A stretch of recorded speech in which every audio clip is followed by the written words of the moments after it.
پھر بچوں کو بھی نماز کا پابند بنانے کے لیے حضرت صلی اللہ علیہ وسلم نے ارشاد فرمایا اور فرمایا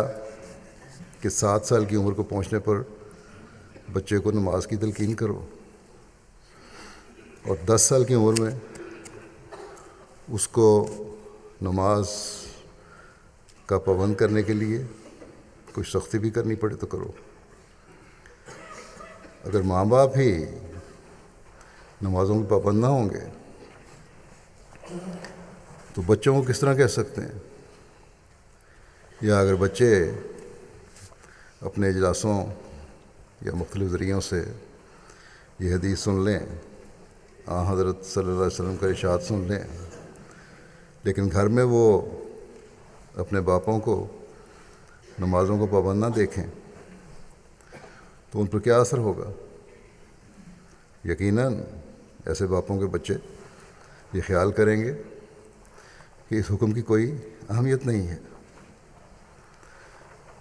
بلکہ ایک حکم کی اہمیت کو نظر انداز کر کے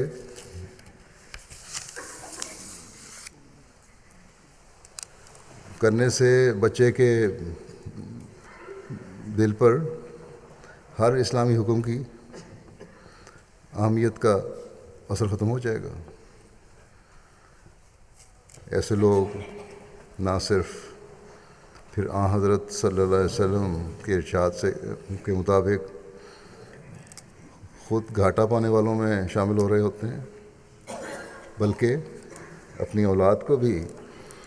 گھاٹا پانے والوں میں شامل کروا رہے ہوتے ہیں۔ دنیاوی خواہشات کے پورا کرنے کے لیے بچوں کی دنیاوی ترقی کے لیے تو ماں باپ فکر کا اظہار کر رہے ہوتے ہیں، لیکن جو اصل فکر کا مقام ہے اس کی پرواہ بھی نہیں ہوتی۔